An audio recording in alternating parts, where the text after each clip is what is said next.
everyone, welcome back to King's Banner Podcast. Justin and I are here again to talk through some more Screwtape Letters. The third and final installment of this. And after this, Satan will probably never come up again. Probably never. Probably. I mean, he is not real, I hear. That is the reading a really good book right now called The Devil's Best Trick. Yeah. Fascinating. Guy who's like a non-believer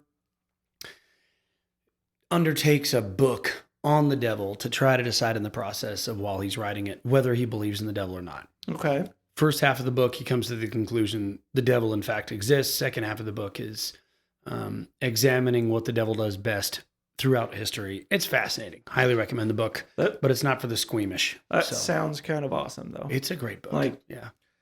The whole thing is the biggest lie the devil ever told is that he doesn't exist. Right. And so if you put him front and center, actually, you said something like this in our previous men's group about you don't want to put your enemies behind you. You want them right there where you can see them. Yeah. You don't want to get past things. You want to be aware of where those things are at. Yeah. And I will tell you, in a lot of churches, it's like, you don't like to talk about certain taboo subjects. The devil is more like bad thoughts than an actual entity, and the Bible has some different opinions about that. No way, really. He exists. Wow. Okay. Turns out. No, and I think that's kind of a decent framing for how we're closing out the Screwtape Letters, where, if you don't address things like the devil, like the fact that he exists, you kind of become anesthetized to it. Yeah. And so I kind of want to bring up some stuff. It's like sins that are in plain sight or things like that, but basically how you can deaden your conscience. Can be entertaining the devil without maybe thinking about it or caring about it. Exactly. Yeah. I mean, 1 Peter 5 tells us that the devil is like a roaring lion prowling around seeking someone to devour. And then you may think, oh, no, that's for those special people. And then he goes out of his way to say, also, this is happening to all your brothers in Christ across the world. So if you're like, the devil cares about other people, but, he's not worried about me. He's probably already at your table, bro. So just keep that one in mind, I guess I would say. But, if you don't think the devil's worried about you, he's probably not, because you're probably already well in hand. I think that's what makes the Screwtape Letters so good, is this reminder about the insidious nature of evil, how it shows up in ways that you think, I never thought about it that way. Oh, yeah. And then interpret your life through maybe a slightly more scriptural lens. Yeah. So, yeah. So what do you want to start out with? What do you got? Well, I want to start off with something innocuous. Okay. Flippancy. Oh, nice. It's just like we use the term flippant all the time. We're flippant with the term flippant. Sure. You're just, it's not ever seen as a sin. It's just a way somebody can behave, or somebody can go through life. But at the end of one of these chapters here, it has a line about flippancy, and it's in the context. We kind of talked about it last time about humor and cruel jokes, and so it kind of ties into that a little bit. But it says, among flippant people, the joke is always assumed to have been made. No one actually makes it, but every serious subject is discussed in a manner which implies that they have already been found a ridiculous side to it. Yeah. If prolonged, the habit of flippancy builds up around a man the finest armor plating against the enemy that I know, and it is quite free from the dangers inherent in other sources of laughter. Yeah. And so you get this idea of someone who everything becomes a joke. Not a joke they make, but it's just the assumption of a joke, so much so that you can't ever really hit on serious things, and nothing ever really penetrates past. Because they're already, they're past it, right? Yeah. Oh, yeah, of course, I've done. This is particularly annoying in church circles, when everybody has to pretend that they get it and they understand and they're aware of that. And I've already moved past that one. And I've one day, you know what I mean? It's like, no, actually the fundamentals of the faith are kind of always taking you back to the foot of the cross. Yeah.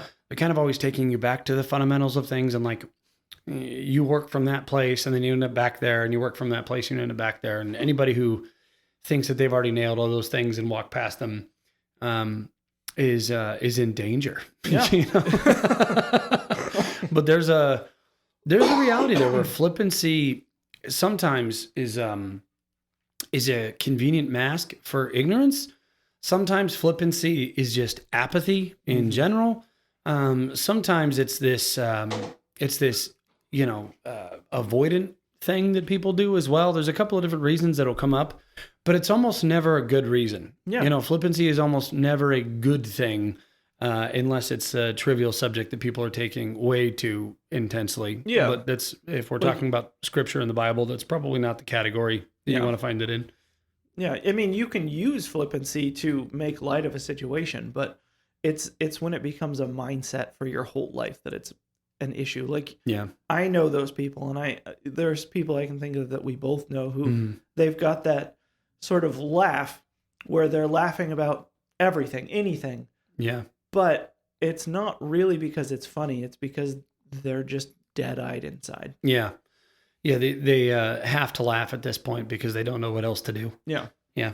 It's kind of part of the world that we live in, man. Like, I think we're oversaturated with negativity and stories about death and destruction and everything else going on. We've almost created a world where people don't know how to care in helpful ways about helpful things. And again, either you have to assume, act like you already understand and you've already got that, or like it's not a big deal and move past it. Because I think ultimately it's horrible, realities and very serious things. And if it's constant, you know what I mean? You get stuck in this cycle. Yeah. But yeah, I think flippancy is definitely a tool that the enemy uses to downplay circumstances and ultimately try to excuse people from their responsibility to real weighty matters that actually are happening around us all the time. Yep. So if you treat movies with flippancy that are garbage, if you treat jokes that are going on that shouldn't be with flippancy, that's a problem. If you're treating the problems in your marriage with flippancy, you're the guy who's either saying, yeah, you guys are making a big deal and I'm not, which is probably a dangerous place to be, or you don't know how to deal with it. And so you're just playing it off like it's fine, all of which are a problem. And, the devil is probably sitting at your table watching you punt on actually dealing with the circumstances that are right in front of you.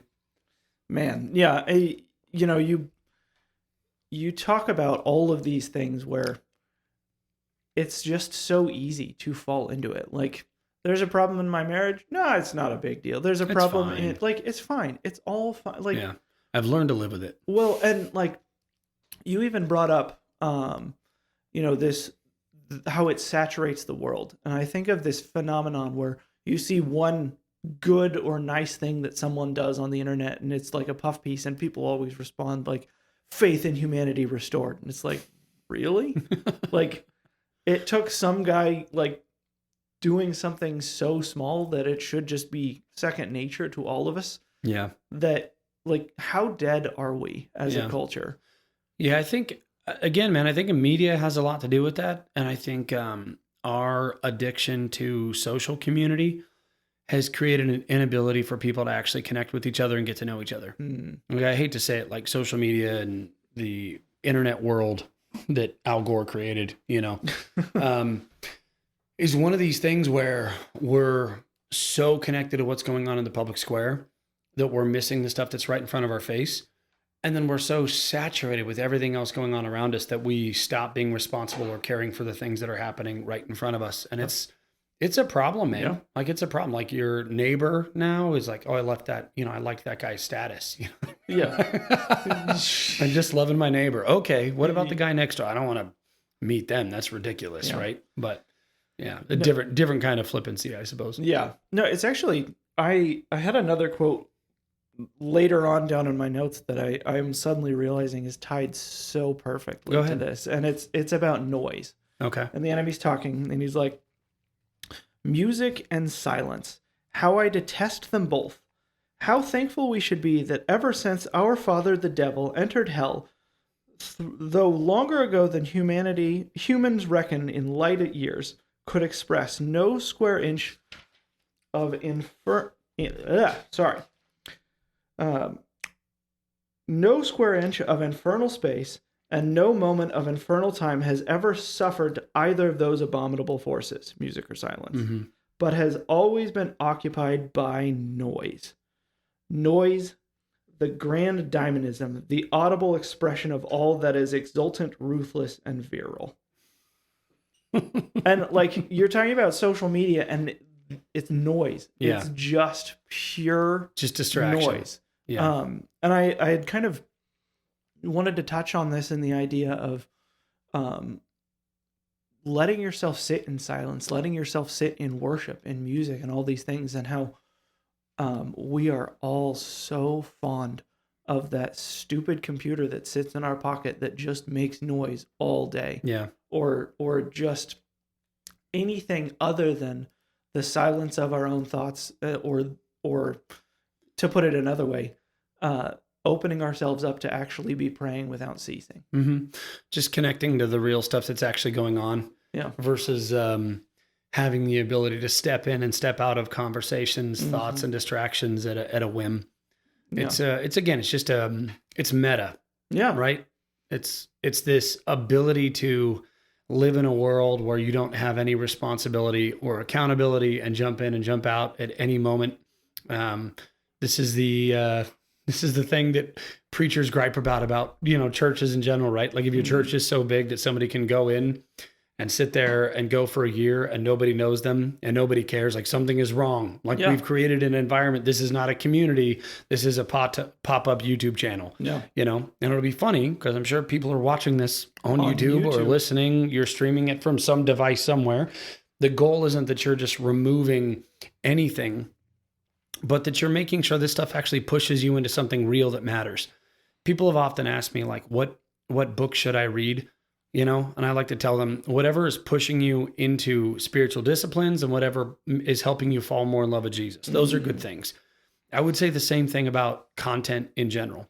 Whatever's helping you live out your Christian life in a more godly way, and whatever is actually helping you fall more in love with Jesus, those are good things. Anything else may not be a great use of your time. Like it's just, there's a lot of noise out there. There's a lot of noise. Make sure what you're listening to isn't just a cacophony. It's a symphony. The goal should be, how is this helping me, growing me, producing something in me that I actually want to see, versus just distracting me and numbing me. And you used the word anesthetize earlier. I do think there's a social media, entertainment, content in general has just produced a world of meaninglessness for people, where they feel like they're doing something when in actuality they're doing nothing. Mm-hmm. It's the kid that's played 80 hours on a video game to accomplish this thing and celebrates at the end because he did all the stuff that he was supposed to do in life. He didn't do that, but he did all of it on a game, and that means something. I'm going to use a quote that you have used before. Yeah.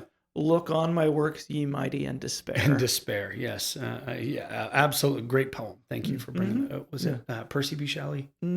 I don't know the author. Ozymandias? Yeah, Ozymandias. That's the name of the poem. The name of the poem, but yeah. I brought it up before, man, but I think it's 7.5 to 8 hours a day is what's spent on entertainment for an average person, like in front of a screen. I did the math, man. It's basically a bachelor's degree in a year. Mm-hmm. Like that people spend. I mean, that's on entertainment. More than a full-time job, because that is including weekends. Well, I brought it up before, man, but it's like comfort is devouring people's callings. Yeah. It's pulling the tools away that God has given them. It's keeping them from actually growing as individuals. It's keeping them from becoming who they're meant to be. When you're choosing comfort and distraction over actually equipping yourself for a calling, man, like, it's killing you. And this is why, like, okay, so we're talking about entertainment. Yeah. I love the movie Last Samurai, okay? Mm-hmm. I love this movie. And he makes the point, he goes to this place. Everything that these people do, every ounce of every day, is dedicated to mastering the craft that they're a part of or working on. Mm. And I'm like, what would that world be like if we could get to a place where every part of our day, from the tea that we brew in the morning to the conversations we're having with our kids, to the food that we make, to the art that we're working on, I'm literally pursuing excellence in every aspect of my life. Yeah, you're talking about going to war. I don't think we have that kind of focus. No. I don't think we have that kind of dedication. Like, we're stuck in these cycles, and I don't think we see that as satanic. It really is. Yeah. Like, the meaninglessness is the realm of the devil. This is why Jesus says you'll be judged for every empty word that you speak. Yeah. The things that you're doing that don't have meaning, and the flippancy with which you're living your life, that's a problem. It's actually not worship. It's anti-worship. It's going the opposite direction and taking something valuable like your life and allowing it to mean nothing rather than actually producing something with it. It's like rebellion against the Imago Dei itself. Yeah. Yeah. So you've succinctly, we're talking about, like in my life, it's really easy to sit down during my workday, or whatever. If I've got my phone in front of me, it's like, okay, there's silence. I'm accomplishing a task. What can I put on as noise to just be there? Vibe. Which, by the way, when you say vibe, I think that comes. It's short for vibrations, which I think is just paganism, right? It's like just trying to channel vibrations and frequencies from my deified self, I'm like, I got to stop saying vibe. I mean, that's just pagan to the core. Yeah. But anyways, that's for free, all of you that are listening. But so I guess the challenge I would put to you, Christian, listening or watching this, what noise are you listening to and what noise are you creating on that one? So, what are you addicted to? Yeah. Yeah. So, kind of segueing a little bit, but a little bit of a sidestep, talking about like festering sins. And like some of this can be festering sins. Some of this festering sin can often be a little bit more insidious. But it's talking about festering sins in the context of our attempts at worship and the enemy's attempt to distract us. And I wanted to read this passage because it was close to home. It was a little juicy. So, all humans at nearly all times have some such reluctance. But when thinking about Him, the Lord, involves facing and intensifying a whole vague cloud of half-conscious guilt, this reluctance is increased tenfold. They hate every idea that suggests Him, just as men in financial embarrassment hate the very sight of a passbook. In this state, your patient will not omit, but he will increasingly dislike his religious duties. He will think about them as little as he feels he decently can beforehand, and forget them as soon as possible when they are over. A few weeks ago, you had to tempt him to unreality and inattention in his prayers, but now you will find him opening his arms to you and almost begging you to distract his purpose and benumb his heart. He will want his prayers to be unreal, for he will dread nothing so much as effective contact with the enemy. His aim will be to let sleeping worms lie. That's good. So to kind of unpack this, be careful about what you're letting distract you from your prayers, what you're letting distract you from worship. And wishing for those distractions. And wishing for those distractions. I can't tell you how easily it is when I sit down to read the Bible to suddenly have a million things on my mind of what I'm supposed to do. And it's really, especially when you're in a time where you know that you need to be guilty about something, or you need to feel that guilt, or in true form, you need to repent of something. You're welcoming that. Yeah. Like, ooh, anything that would distract me from this right now would be great. Yeah, I think you see that on faces, Sunday mornings during sermons, you see that in deep conversations with different people, a desire to find a way out, and if you can't find a physical way out, you'll find a mental way out. And again, here we are back at technology, but I think phones have provided an opportunity for anybody to check out, like at any given moment. Yeah. You know what I mean? Just, you can just disappear. You can evaporate, and it's acceptable. Yeah. You know what I mean? At some level, people are like, oh, I'm on the Bible app or whatever it is, you know what I mean? But, I think, we do that too. We're teaching ourselves to be shallow. We're teaching ourselves to be brainless and not to think and not to wrestle with things. Like even just thinking about Jacob wrestling with God all night. Look, I love jujitsu. You do like 3 or 4 rounds that are 6 minutes, you're dead. Mm-hmm. All right. You're exhausted. You're sweating in a pool. What did it look like for Jacob to wrestle with God all night long? He And certainly say, didn't I'm get not his letting you phone go out until and you get bless distracted. me. Yeah. Yeah. I mean, like, is it possible that so much of the breakthrough we're not seeing in our life in different areas of difficulty or whatever, simply because we'd rather be distracted than actually hold on to God and wait for that breakthrough to happen? Yeah. And I feel like so many people would rather keep status quo and are okay with the worms that are slowly eating them alive than wrestling with God until they see that breakthrough. And it's a problem, bro, but it's real. I think so many of the things that I'm just trying to convince people of when it comes to this is like you're choosing sleepiness, you're choosing this apathy. You're saying you're tired, you're saying you're worn out, but ultimately you're just not inspired. You're not excited about anything. You're not convicted by anything. Mm-hmm. And then it becomes this like ongoing process of just like, kind of a blasé lifestyle where I'm just avoiding all the things that actually matter because I don't actually want to get to a place where I have to feel. Yeah. I don't want to get to a place where I'm actually convicted or feeling like I'm called to something, because that would mean so much I would have to change. Yeah. That would mean so much has to go differently in my life. That would mean I would actually have to be awake and aware and alive. And I'm choosing to drown instead. Yeah. I'm choosing to breathe in the water and just let it be what it is. And I'm like, why is it that Satan, sin produces death? Because sin gets comfy, it sets up shop in your life, and then it gets you to punt on the things that you should, and eventually it takes you to the bottom of the pool and you're happy with it because you just don't want to swim anymore. Yeah. It's like, no, we got into the pool to swim. We got into the pool to enjoy it, to be in the sun, to do all the things. And a lot of people, man, I'm telling you, they're going to sleep, and Satan is putting them to sleep. And it's the stupid little things that they're just not paying attention to, and their inability to want to wrestle with God. They're not inspired. They're not convicted, and they like it that way. And that's how the Israelites always plunge back into some nonsense, and then mayhem breaks out. And when everything's falling apart around you and you don't have the luxury of comfort, the people around you oftentimes are the ones that wake up, but you're too far gone, Mm-hmm. And it's that next generation that bears the burden and actually has to do something about it. Yeah. No, and I like how the book puts it, where you dread nothing so much as effective contact with God. Yeah. Because you've grown so comfortable in your sins. Mm-hmm.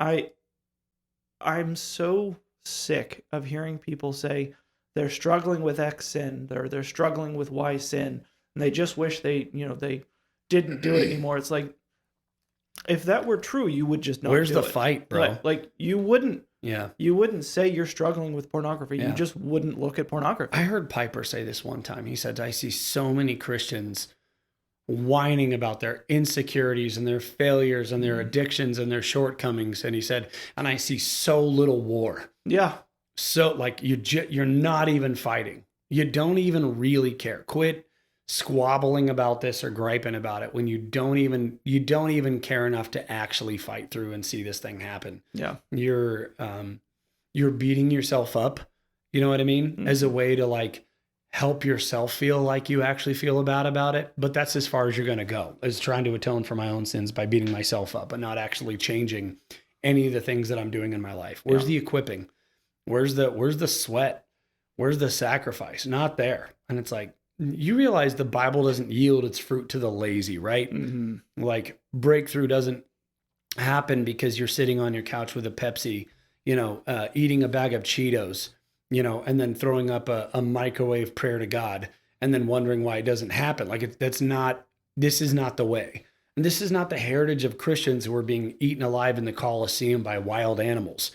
And we're here now just so comfortable in our world, man, that people don't even have to take steps of faith anymore. And it's so sad to see what Christianity has become.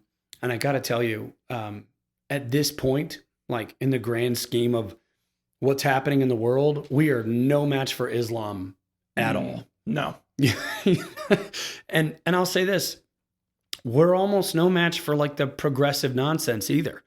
Like these people eat, sleep, and breathe what they believe and are serious about it. And so many people are just asleep and don't care. It's the Forgive me. It's like the boomer mentality. It's the Hezekiah mentality. Oh, at least it won't happen in my lifetime. It'll be somebody else that has to deal with it. And that kind of, I'll punt on it. Somebody else will deal with it. I'll send it in and then blame God because ultimately, well, I prayed.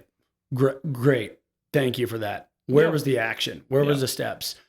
Where's the war? Yeah. Where's the war? So, No, and it's funny because prayer is the first response, but not the last resort. When you pray for God to send someone to go do something, don't be surprised if he sends you.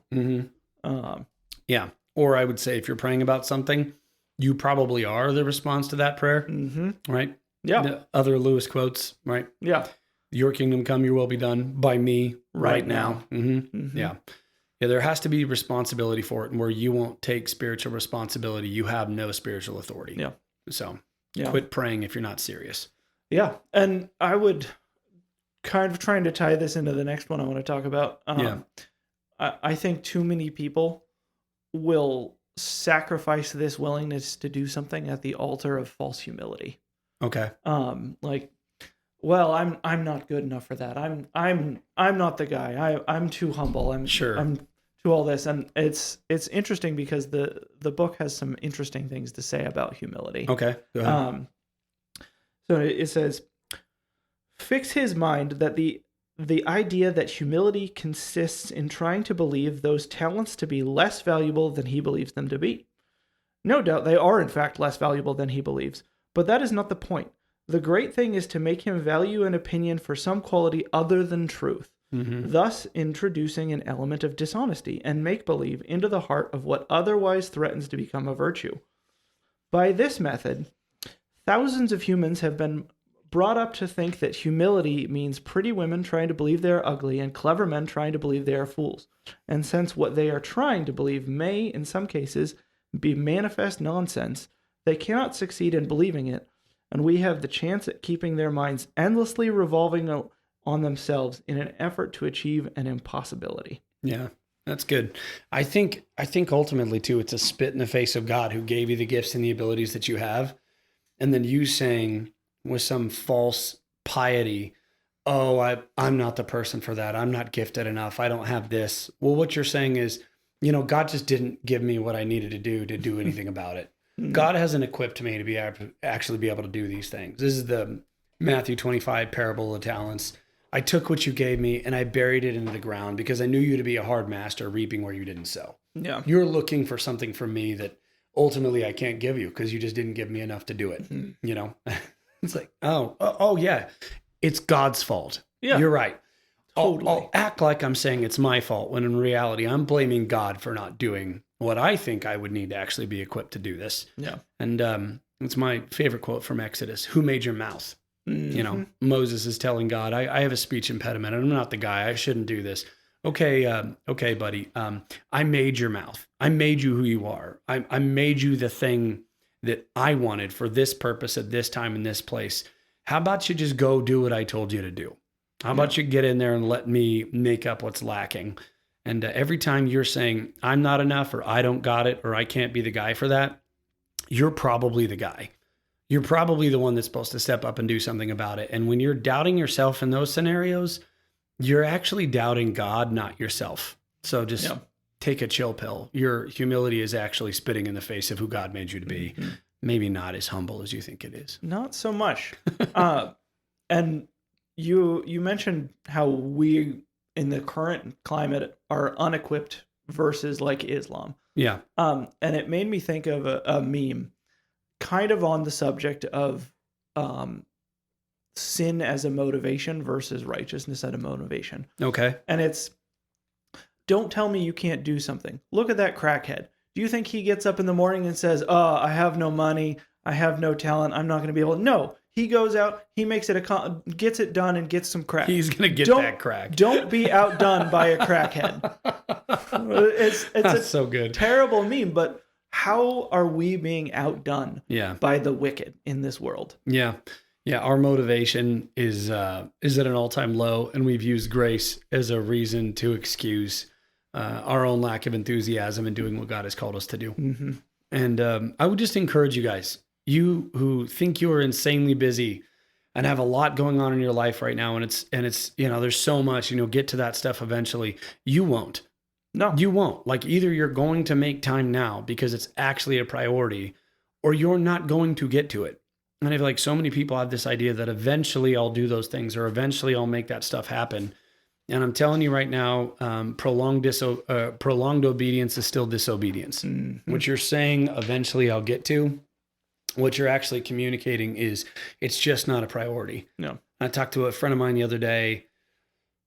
Love the guy, great guy.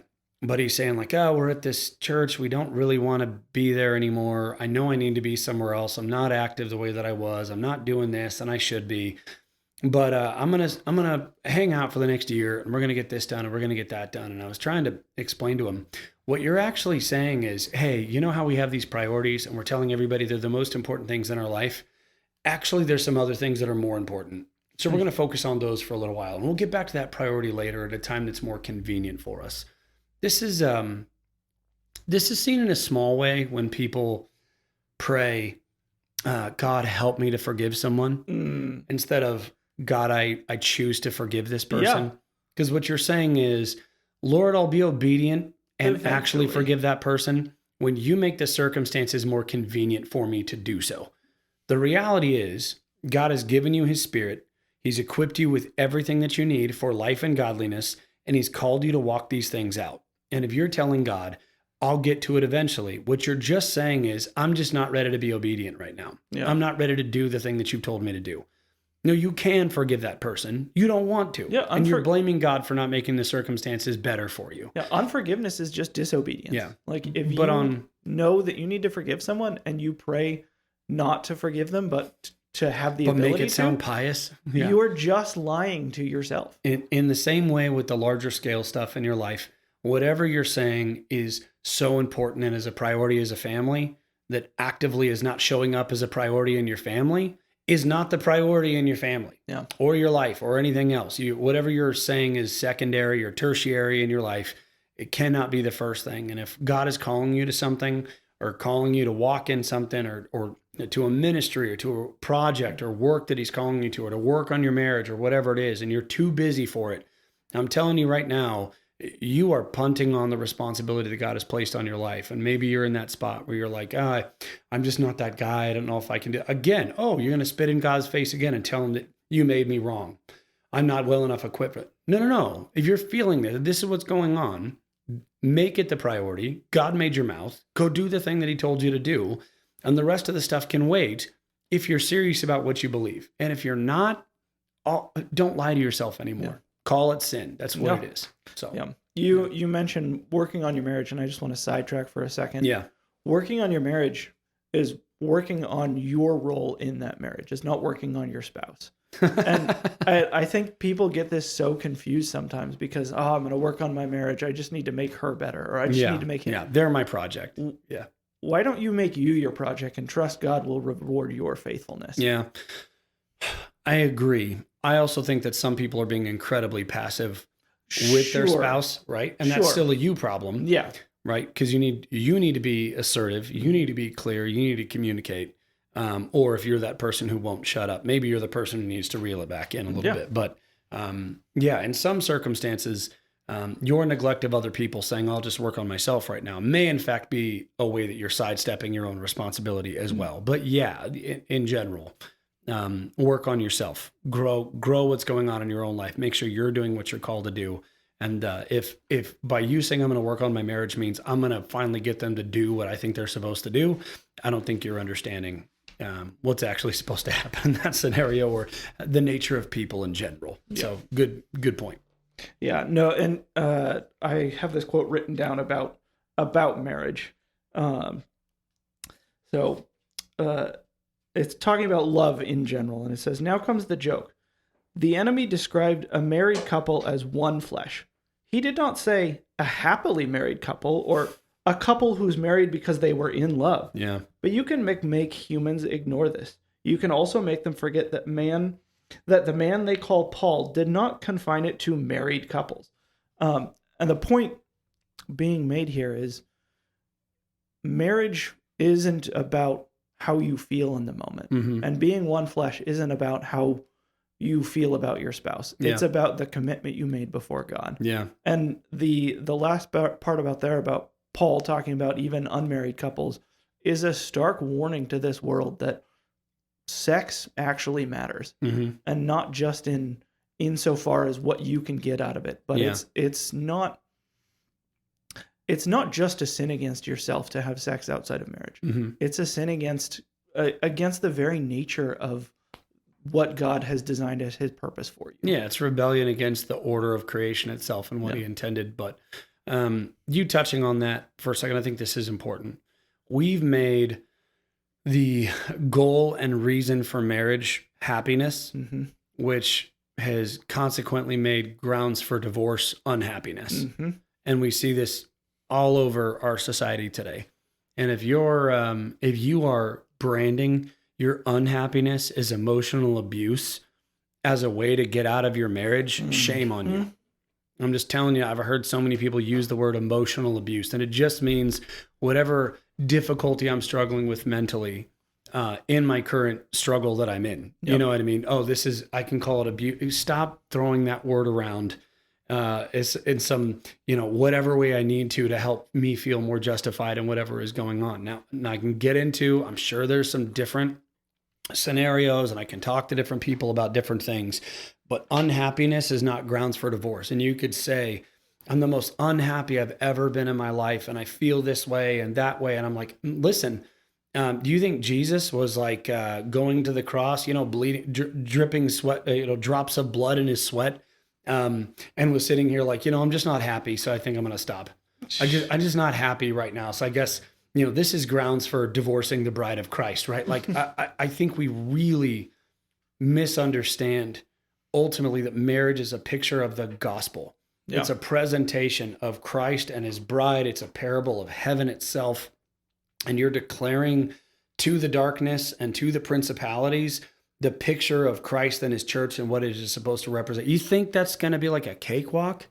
You think that's going to be chill and you're just thinking about the American dream, and I go, oh, the girl at home and this and that and the kids and the truck and the dogs and the land. And I'm like, what you're trying to do is create a Christless heaven. You're trying to get Jesus to give you all the things that you want so that you don't actually need heaven. You just need the stuff that you think is in heaven, which is probably why when you think about heaven, you think about everything but Jesus.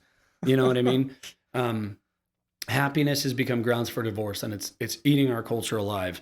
And again, it's this picture of our desire to get what we want and stay distracted and just utilize God, microwave prayers. I'm not going to wrestle. I'm not going to have a fight. I'm not going to pick fights, and I'll blame God for it because ultimately he hasn't equipped me for it. There's just a myriad of lies people buy into to defend their own disobedience to what they're called to. And it's killing callings, and honestly, it's wrecking the next generation. Like I said, you have a whole group of people that eat, sleep, and drink lies and are serious about it and convicted about it. And so many Christians are sleeping because they have equivocated the American dream with Christianity or conservatism with Christianity. They're not the same thing. No, they're not. Like, if you don't have the burning fire of faith in your guts because God has changed your life and called you to do some uncomfortable faith-filled things, maybe you don't have Christianity. Maybe you just have a brand because you don't like evil, but hating evil is not the same as loving God. Yeah. Hating evil is not the same as I actually love Jesus and want to fight for it. You're just trying to take your stand on morality and act like that's enough. It's not enough. It's going to take you right back to where you were before. Yeah. To borrow from Lewis, I don't have this quote exactly, but he talks about this kind of mentality is like a child who is so happy playing in the mud that he kicks and screams when his loving parent tries to take him to a vacation on the beach. Yeah. Because he can't comprehend. Yeah, he's more content playing with mud pies because he has no concept of what a vacation at the sea would even look like. Yeah. Yeah. No desire to do it. I'm happy where I'm at. Mm-hmm. Yeah. Materialism and moralism are so pervasive in, again, social media as well, where it's like, I need all this stuff and I want people to see the stuff that I have so I can get recognition from them. And then also I need people to see me as moral. Mm-hmm. And people seeing me as moral and people seeing as me having the life is ultimately what's going to bring me happiness, because it's other people's opinions about what's going on that brings me the most joy. It's like, oh, that's your God. We found your God. Yeah. Yeah. There it is. That's why you're going to hell. Okay. Good luck. You should probably get the real gospel and give your life to Christ and try again. Yeah. Yeah. To be blunt. Sorry. Yeah. No. Why are you sorry for preaching truth? Well, it was Sorry, not maybe sorry. a little bit off of the notes of what we were going on, but I went ahead and went there. Yeah, So, I know. So we were talking about, when the subject of marriage, you talked about the church being the bride of Christ, and I want to talk about the importance of the church. Yeah. And this, there's a couple of quotes here, but I want to talk about the pervasiveness of church hopping. Yeah. And kind of the damage it can do. Okay. So surely you know that if a man can't be cured of church going, the next best thing is to send him all over the neighborhood looking for the church that suits him until he becomes a taster or connoisseur of churches. A church sommelier. Yeah, church sommelier. I want to hear your take on your thoughts on the damage that can do, because It's brutal. This is it's incredibly complicated because the whole system is broken. Yeah. All right. Let's go back to the first century. You have Christians who are in communities who are relying on each other for life and fellowship and hope and like support. There's persecution of the church. It's not popular to be a Christian. It's not popular to worship God. It's popular to worship Caesar. It's popular to enjoy the pantheon of gods. So you have these small communities, some are larger. Some you might have 150 people, something like that, all coming together in a large home or a small home or meeting in several homes. And they relied on each other. Like, we're not going to make friends because we're weird here. Mm-hmm. We're not going to have people because we're the only people that are out there. Like, whatever we have that's a problem, we got to work it out. Because if I go out there, I'm probably going to not have a job. I'm not going to have support. Nobody's going to have my back. And if things go south, I have no community around me unless I go back to the dark. Yeah. All right. And so that's the environment in which things like church discipline is supposed to take place. Or if you remove somebody from the congregation, you're removing them from their ability, the thing that's actually helping not just sustain their spiritual health, but their family and their community and their friends. It was a way of saying, like, you have got to get this fixed before you can come back here and be a part of what's actually going on. Now we live in a marketplace of churches where somebody can just go from one place to another without suffering any real damage. Nope. It's not a thing that is ill-respected. You know what I mean? To go to church. We're not being persecuted right now, at least in the Western world. In other places in the world, if you're in, China. Iran. Like your community, the saints that you're with, man, those are your people. And I don't have people outside of this because if they know who I actually worship and what I believe, there's a good chance I'm thrown in prison, or my family has already had a functional funeral for me. I'm not allowed back. I'm cut off. Like, it meant something real in that time, in that environment, to actually be part of a congregation, to say you love Jesus and to take it seriously. In our community today, where there's churches everywhere, you can get away with a lot. You don't have to take responsibility for sin. You can just blame other churches for not doing what you felt like you needed, etc. That's one set of issues. Another set of issues is just how capitalism has got in bed with the church in general, and the church has become a product, not a people. And so people are looking for the most comfortable and convenient version of the thing that they're supposed to be a part of, so they can say that they're a part of a church without actually having to grow in their faith or contribute to the body of Christ. When you have massive churches where you can show up and functionally do nothing for anybody else there, but you consume and maybe send money, that's a subscription. Yeah. That's not a church. You're not involved.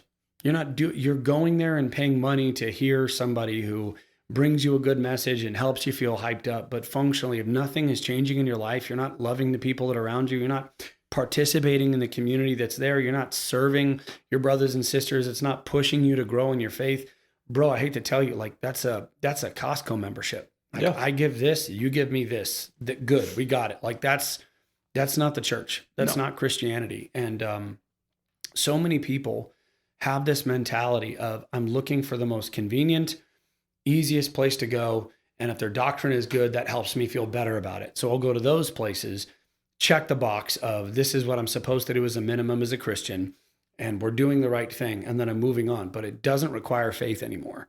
No. It doesn't require sanctification. It doesn't really require any of those things. I picked literally the path that is most traveled by. You know what I mean? And it's just, this is the easiest thing to do. Okay, here's the other side of this. You may be at a church that is dead. You may be at a church where it's like, dude, I'm not growing here. No. I'm not being pushed here. I'm not in community because there's not community to be found. I'm trying to do the real thing and I'm finding that nobody here actually is serious about it. Okay. In that instance, you may want to find another church. Yeah. You may want to find some people to worship with or get after it. Look, my personal heart is wherever you are, start a fire. Yeah. Okay, so if you're at a church and it feels dead and nobody wants to do community, nobody wants to get into the Bible, nobody wants to take it serious, well, find a couple of people and say, let's go get into the Bible together. Let's go grow. Let's do this. Let's take it seriously. And if they kick you out for that, that's weird. But I would say you need to be in a place where there are real Christians. And by that, I mean people who are taking steps of faith together, supporting each other, encouraging each other. It should hurt to leave a church. Yeah. It should suck. Yeah. It should feel like I lost something real. I didn't just lose convenience and I'm frustrated that the coffee and the seats aren't as comfortable or the children's ministry isn't as robust. It should feel like, man, I walked away from people who I dearly loved. And there's going to be some times in your life where that happens because there's gospel goodbyes. There's times in your life where God is calling you to go do something else, or you got to move to another state, or different things can happen, and it can be hard. Do that? Yeah, I know, right?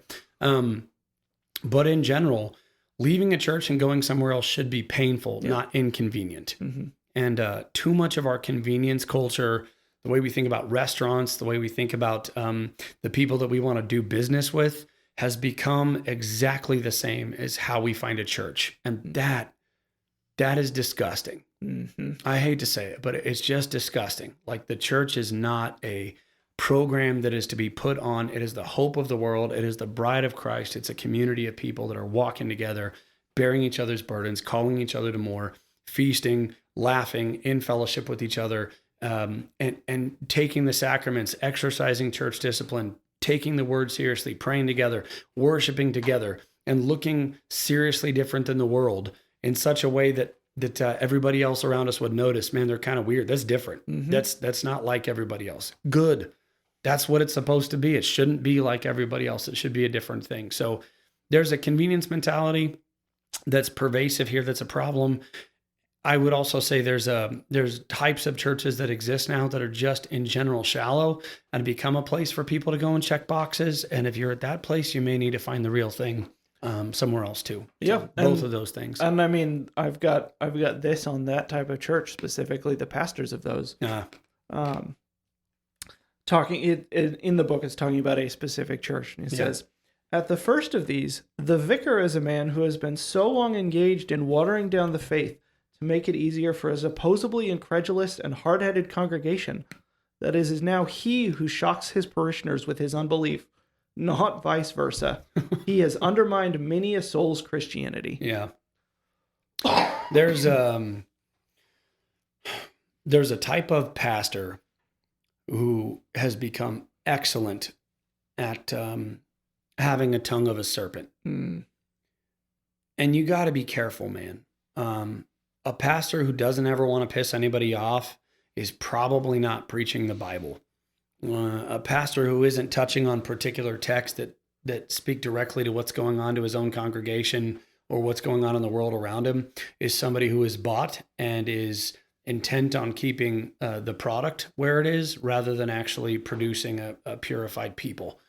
And I just found out just a church right up the road from where we're at as female pastor doing a gay service. So there's a bunch of people piling in that are that orientation, whatever that means. And I wonder often, how does that happen? But I think we all know how it happens. Yeah. I think we're just disgusted That happens in church. Like, how is it? How did you go that far? And I will tell you, it's the compromising on small things because you don't want to offend anybody that immediately puts you in chains where you feel like I can no longer bring these things up because I've actually set the standard of not making people upset. And now I am held captive, not by the word of God, but by what people think about me or what people are saying, is acceptable in this particular time, in this place. And eventually, you end up becoming a vicar of Satan. And I wouldn't use that language, but I think the Bible uses that language. You become a wolf. You become the person who in Galatians 1 is to be anathema, damned by God, because you're not preaching the true gospel anymore. You've gone off the cliff. And I don't think people start that way. I think a lot of people start with good intentions or like wanting to do the right thing and eventually are a victim of emotional manipulation and worldly standards and just don't want to go against the grain of how things go. And this is why pastors are supposed to be bold-hearted men. We're okay with pissing some people off because they love God and they're going to preach fire and they're going to bring what the word says and we're going to address sin. We're going to deal with what's going on. And if you don't have that in you and you think being a pastor functionally means being a counselor and just helping people get through difficult things, you're probably not a pastor, man.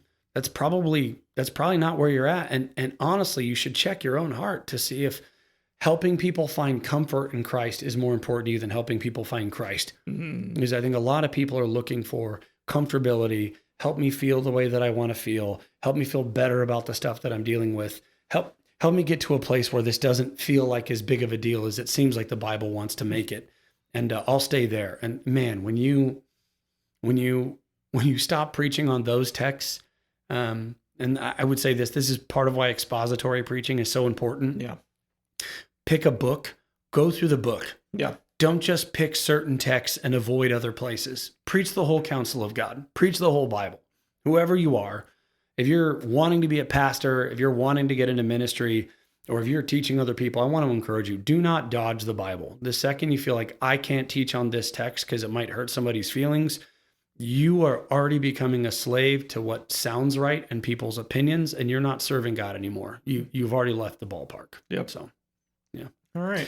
Man, we've been going for a little while already. We have. So. I have more I'd love to talk about, but guys, go read Screwtape Letters. Go read Get the book. Letters. Go give it a go. It's fantastic. It'll address a lot of things going on in the world around us. It's incredibly intuitive. It's prophetic in a lot of ways. Good news if you read the book. God wins in the end. It goes well, but you should definitely read it and be aware. Yeah. The devil is prowling around like a roaring lion looking for someone to devour. And there's a myriad of ways that he goes about it. And it's not the in-your-face explosive stuff that's happening. In fact, those things usually wake you up more to the gospel. It's the slow drift into nonsense that is ultimately killing people. And the bride of Christ has, I'll say it this way,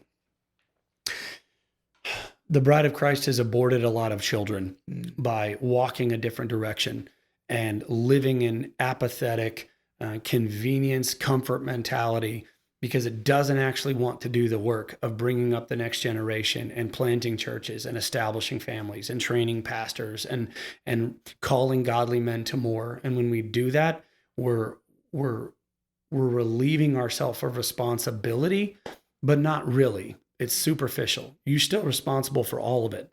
And it's sad to watch. It is. Don't be that person in this generation who punts on all that nonsense. Be the person who stands up, takes the word seriously, and fights for what God has called you to fight.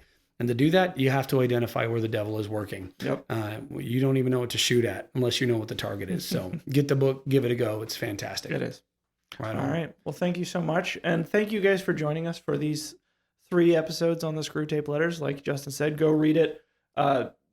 If you don't read, get it on audio. You can get it for free. Yeah, You I think can Andy go to the Serkis library. recorded this on YouTube. So if you want to hear Gollum reading the Screwtape Letters, give it a go. I think there's a John Cleese recording too. Oh yeah, that's good. There's just so much. Like, just go do it. Go do and it. Christian, go get after it. Right on. We love you. You guys have a great week.